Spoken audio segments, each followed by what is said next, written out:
हमारी जो हिंदी की श्रृंखला चल रही है, हिंदी की जो टेस्ट श्रृंखला है, विशेषकर उत्तराखंड के जो आपके यूकेएसएससी और यूकेपीएससी के जो पेपर कराए जा रहे हैं उनको लेकर के बनाई जा रही है 20 नंबर की। तो उसका अगला ये टेस्ट पेपर है जिसमें आपका, अगर आपको पीडीएफ चाहिए होगी तो हमारे टेलीग्राम चैनल से इसकी पीडीएफ आप प्राप्त कर सकते हैं। तो ये हिंदी टेस्ट सीरीज में जो पहला क्वेश्चन है, यहाँ पर मैं इसे थोड़ा सॉल्व करा रहा हूँ। इसमें जो पहला क्वेश्चन है, संकल्प शब्द में प्रयुक्त उपसर्ग कौन सा होगा? संकल्प शब्द। तो ये जो संकल्प शब्द बना है वो बना है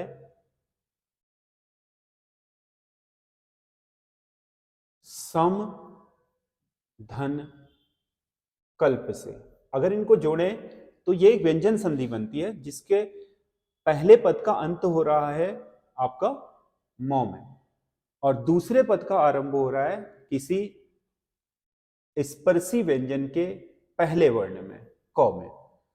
तो इसमें यह होता है कि जो आपका पहले पद का अंत अगर आपका इस तरीके से मौ में हो और दूसरे पद का आरंभ किसी स्पर्शी व्यंजन में हो तो वहां पर जो मौ होता है वो आपका अनुस्वार में बदल जाता है। तो इस प्रकार ये आपका 100 के ऊपर मौ जो है अनुस्वार के रूप में लग जाएगा, तो ये संकल्प बन जाएगा। तो इसका सही आंसर है समधन कल्प, यानी कि 100 मौ, ये डी आंसर होगा। अगला, गृहकट शब्द में कौन सा समास होगा? गृहकट, गृहकट शब्द में कौन सा समास होगा? गृहकट,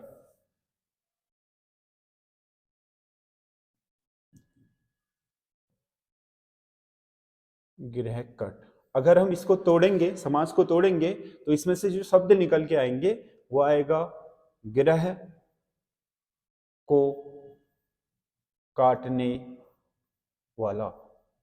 ग्रह को काटने वाला, ग्रह को काटने वाले का इसमें, क्योंकि जब किसी समास शब्द को तोड़ने पर उसके बीच में कोई कारक चिन्ह निकल आता है तो वो तत्पुरुष हो जाता है, तत्पुरुष।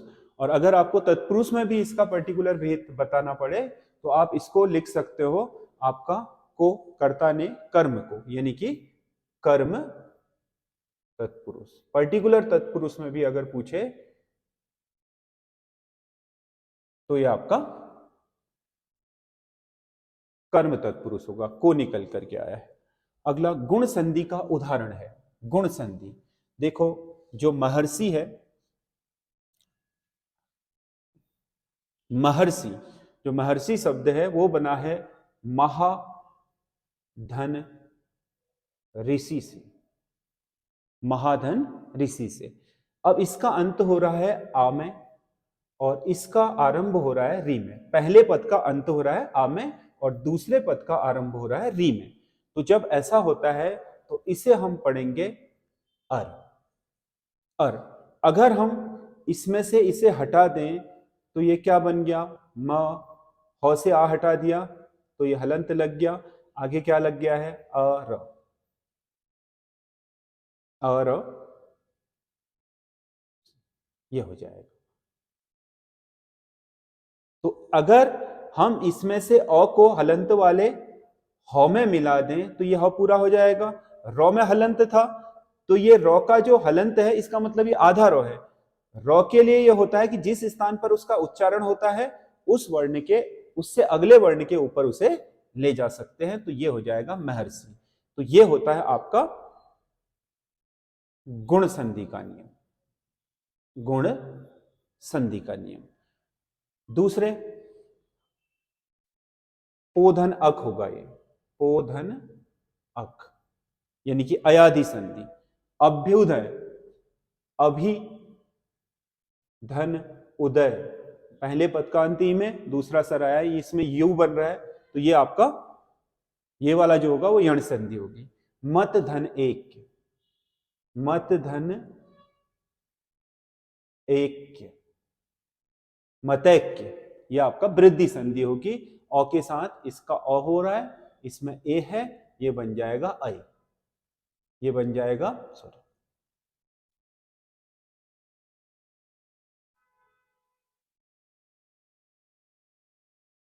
आई के साथ अ मिलेगा तो ये आई बन जाएगा। तो इसका मतलब इसमें आपका गुण संधि है। अगला क्वेश्चन है चौथा,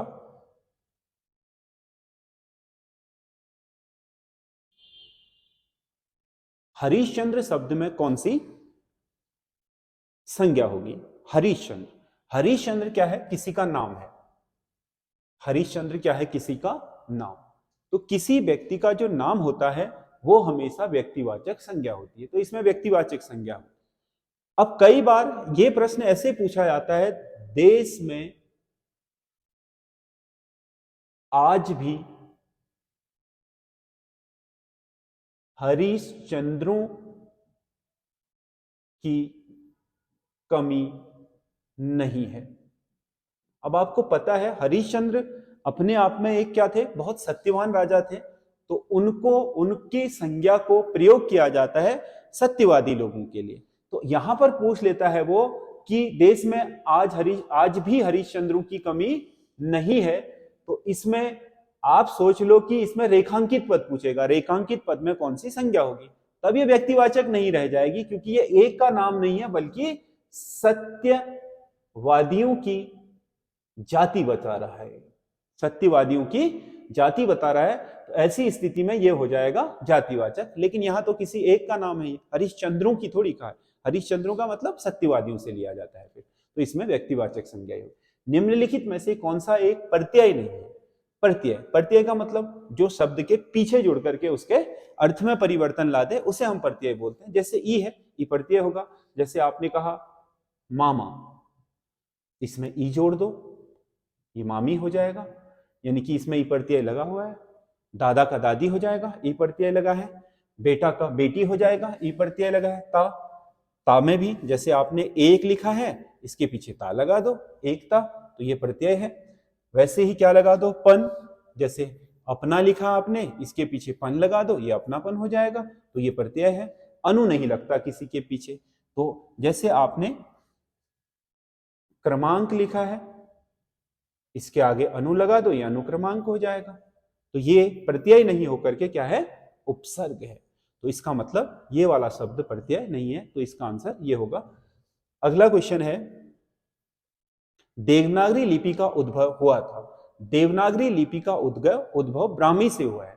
ब्राह्मी देवनागरी की, जो हमारा देवनागरी लिपि है, पहले संस्कृत की लिपि, फिर हिंदी की लिपि। देवनागरी जो आपके संस्कृत और हिंदी है वो देवनागरी में ही लिखे जाते हैं, वो ब्राह्मी से निकल करके आए। इससे प्राचीन जो अगली कड़ी है वो आपका ब्राह्मी लिपि है, जो आपका प्राकृत भाषा के लिपि के रूप में प्रयोग में लाई जाती थी। बाद में उसी से निकल करके आपकी देवनागरी लिपि बनी।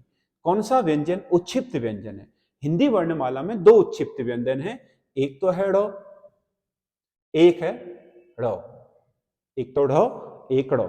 जैसे आप पढ़ाई लिखते हो, पढ़ा, ई, अगर इसको आप ऐसे लिखोगे तो ये पढ़ा जाएगा पढ़ाई, ये पढ़ा जाएगा पढ़ाई। तो ये जो आपका ढ है ये आपका उच्छिप्त है, और जैसे आप इसको लिखोगे पेड़, ये पढ़ा जाएगा पेड़, और ये पढ़ा जाएगा पेड़, तो ये उच्छिप्त है। ये दोनों उच्छिप्त व्यंजन होते हैं। हिंद वर्णमाला में दो ही वर्ण है उच्छिप्त जो है, बस हो गया, उसके अलावा कोई उच्छिप्त व्यंजन नहीं होता है, तो इनमें उच्छिप्त ये वाला होगा।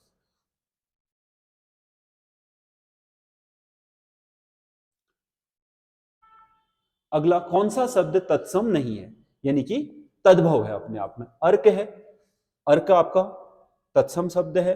अर्क तत्सम होता है। अखिल भी होता है, क्योंकि इसका तद्भव आप कहोगे तो ये होगा आक, आक, और ये होगा आखा। इसका जो तद्भव होता है आलस, आलस का जो तत्सम शब्द होता है वो है आलस्य, वो है आलस्य। आलस्य शब्द अपने आप में तत्सम होगा, तत्सम। तो इसका मतलब ये सही है। आत्मा बिल्कुल संस्कृत का शब्द है, इसका जो तद्भव होता है वो आप होता है। तो ये आपका तत्सम शब्द, ये तत्सम शब्द, ये तत्सम शब्द, ये वाला तद्भव शब्द, तो इसका सी सही आंसर होगा आलस। अगला क्वेश्चन है, बंदर का पर्यायवाची नहीं है। मरकट बिल्कुल होता है, आपने देखा होगा रामायण में भी कई बार, जो आप रामायण वगैरह देखे होंगे तो उसमें कई बार रावण या जो आपके राक्षस हैं वो हनुमान के लिए मरकट शब्द का प्रयोग कर रहे हैं। शाखा मृग, शाखा में बैठने वाला मतलब जो पेड़ों में चढ़ सके, ये भी आपका सही आंसर है। कीस, कीस का भी आपका सही आंसर है, सही है। बंदर का पर्यायवाची होता है किंकर, किंकर नहीं होता। किंकर अर्थ होता है आपका दास का या नौकर का, नौकर को कहा जाता है किंकर या दास। तो इसका सही आंसर ये वाला है, किंकर।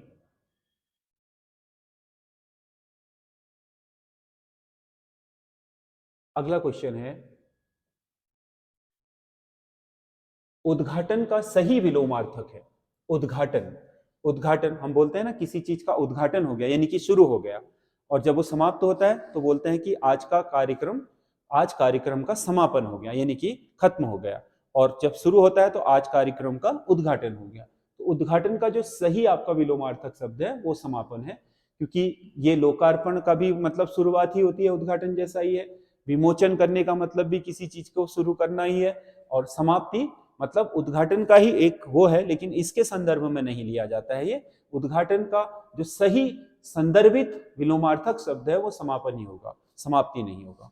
अगला क्वेश्चन है, दोहा निम्नलिखित में से कौन सा छंद होगा? दोहा, वर्णिक छंद, मात्रिक छंद, उभय छंद या मुक्तक छंद। छंद चार तरह के होते हैं। वर्णिक छंद, ऐसी व्यवस्था जिसमें छंदों के लिए आपका वर्णों की गिनती की जाती हो, जैसे उपेंद्र वर्जा है, इंद्र वर्जा है, उसमें क्या करते हैं हम वर्णों की गिनती करके आपका पद का क्रम बैठाते हैं, तो वो आपका वर्णिक छंद होता है। मात्रिक छंद, जब हम पदक्रम ऐसे बनाते हैं कि उसमें मात्राओं का इस्तेमाल किया जाता है, तो वो मात्रिक छंद होता है। उभय का मतलब वर्णिक और मात्रिक दोनों विधियों का उपयोग किया गया हो। और मुक्तक का मतलब होता है जो छंद रहित हो, मतलब आपका न तो उसमें मात्रा का उपयोग देखा जाता है ना ही वर्णों का उपयोग देखा जाता है। तो जो दोहा होता है, दोहा एक अर्ध सम मात्रिक छंद है। अर्ध अर्ध सम मात्रिक छंद, मात्रिक छंद है, क्योंकि दोहे में हम दोहे के जो पंक्तियां बिठाते हैं वो हम मात्राओं के अनुसार बिठाते हैं, जिसमें चार चरण होते हैं, एक चरण, दो चरण, तीन चरण और चार चरण। तो पहले चरण में इसमें 13 और तीसरे चरण में 13, दूसरे में 11, चौथे में 11 मात्राएं होती हैं। तो पहले चरण में 13 होंगी, दूसरे में 11 होंगी, तीसरे में फिर 13, चौथे में 11। तो मात्राओं से ही हम निर्धारित करते हैं कि दोहा आपका किस तरीके से बैठा जा रहा है, उसका छंद कैसे बनेगा। तो ये होगा मात्रिक छंद। अगला, सांध्य गीत कविता संकलन के रचयिता हैं। सांध्य गीत किसका कविता संग्रह है, ये पूछ रहा है। सांध्य गीत महादेवी वर्मा का कविता संग्रह है, महादेवी वर्मा का। अगला क्वेश्चन है, परीक्षा गुरु उपन्यास किसने लिखा है? परीक्षा गुरु उपन्यास किसने लिखा है? ए भारतेंदु हरिश्चंद्र, बी लाला श्रीनिवास दास, सी श्याम सुंदर दास या डी नागार्जुन।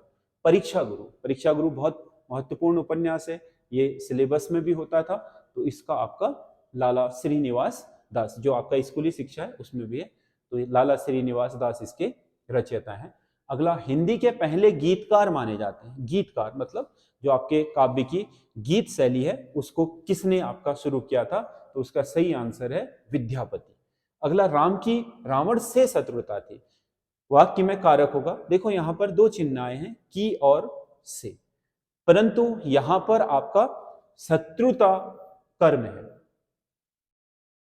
इस वाक्य में कर्म।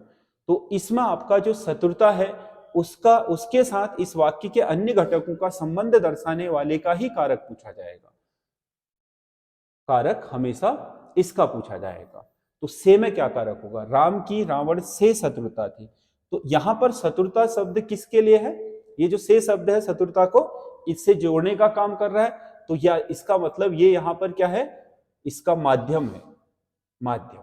तो माध्यम के लिए जो से होता है वो आपका करण का से होता है।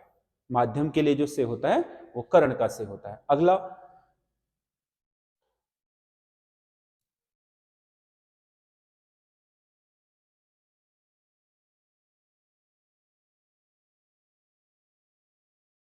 परदर्शनी की शुद्ध वर्तनी होगी। प्रदर्शनी, प्रदर्शनी नहीं होता, प्रदर्शनी, सिनी नहीं। अब ये क्या लिखा है? प्री, ये री की मात्रा है, इसमें क्या लगा है? प्रदर्शन, ये ठीक है। ये प्रदर्शिनी हो गया है, ये प्रियदर्शिनी हो गया है। वो पूछ रहा है इसकी, तो इसमें जो ई की मात्रा 100 के साथ लगी है छोटी ई की, ये गलत है, ये शुद्ध शब्द है इसका। जिसके समान दूसरा कोई ना हो, दूसरा कोई ना हो, बोलते हैं ना कि वो व्यक्ति अनुपम है, अनूठा है, वो उसके जैसा कोई और नहीं है, तो इसका सही आंसर होगा अनुपम। अगला क्वेश्चन है,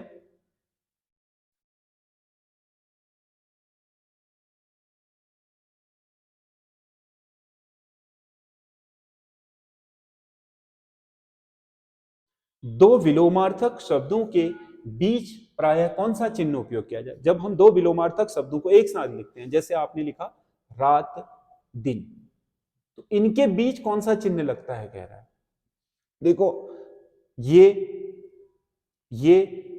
और ये एक जैसे चिन्ह होते हैं, ये निर्देशन चिन्ह होता है, ये आपका, ये निर्देशन चिन्ह है, ठीक है, और इसे भी आपके निर्देशन चिन्ह के रूप में उपयोग किया जाता है। और ये वाला जो चिन्ह होता है, इसका ठीक आधा, इसे बोलते हैं आपका योजक चिन्ह। क्या बोलते हैं? योजक चिन्ह। सॉरी, ये विवरण चिन्ह होता है, ये निर्देशन चिन्ह होता है, और ये वाला योजक चिन्ह होता है। तो जो आपका, जैसे भाई बहन लिखते हो आप, भाई बहन, भाई बहन, तो भाई बहन में जो आपका ये दो आपके विपरीतार्थक शब्द है, इनके बीच जो डैश लगा है, ये डैश को ही हिंदी में क्या बोलते हैं? योजक चिन्ह। तो ये इसका सही आंसर ये है। अगला, आप मरे जग प्रलय मुहावरे का सही अर्थ है मृत्यु के बाद सब कुछ छूट जाना, मृत्यु के बाद जग का खत्म हो जाना, अपने मरने से जग में प्रलय आ जाना, अपने मरने पर जग को कोई फर्क नहीं पड़ता है। तो आप मरे जग प्रलय मतलब अपना मर गया तो सब कुछ छूट गया, फिर उसका कोई मायने नहीं रहता। तो इसका सही आंसर होगा ये, मृत्यु के बाद जग खत्म होना। खत्म नहीं होगा, वो तो अपने आप यथावत चलते रहेगा। अपने मरने से जग में प्रलय आ जाता है, तो प्रलय नहीं आएगा, वैसे ही रहनी है। मरने के बाद जग को कोई फर्क नहीं पड़ता है, तो जग को कोई फर्क नहीं पड़ेगा, उससे कोई इसका मतलब नहीं है आप मरे जग प्रलय, यानी कि जब आपने किसी चीज को छोड़ ही दिया है तो आपके लिए वो समाप्त हो गया, छूट गया। तो ये सही आंसर होगा इसका। अगला, आपने यह काम करना है वाक्य में अशुद्धि है। आपने यह काम करना है वाक्य में वचन संबंधी, लिंग संबंधी, कारक संबंधी या विशेषण संबंधी। इसमें सही वाक्य होना चाहिए था आपको यह काम करना है। सही वाक्य होना चाहिए था आपको यह काम करना है, यह होना चाहिए था, यानी कि ने की जगह को होना चाहिए। तो ने और को किसको दर्शाते हैं? कारक को। ये विभक्ति चिन्ह है, यानी कि कारक या विभक्ति संबंधी गलती है इसमें, कारक या विभक्ति संबंधी गलती है। तो ये आपका 20 क्वेश्चन हिंदी के प्रैक्टिस सेट के हैं। ये हमारा 5वां प्रैक्टिस सेट है। अगर आपको उसकी पीडीएफ चाहिए तो आप हमारे टेलीग्राम चैनल से ले सकते हैं। तो ये आपका आगे भी चलता रहेगा, हिंदी का लगातार चल रही है। आपके जो यूकेपीएससी या यूकेएसएससी जो भी करा रहा है 20 नंबर का, उसी हिसाब से बनाया गया। बाकी आपके अन्य परीक्षाओं में भी ये काम आ सकता है, क्योंकि ग्रामर को हम थोड़ा बहुत इस तरीके से डिस्क्राइब कर देते हैं कि आप उसमें अपनी समझ भी पैदा कर लो।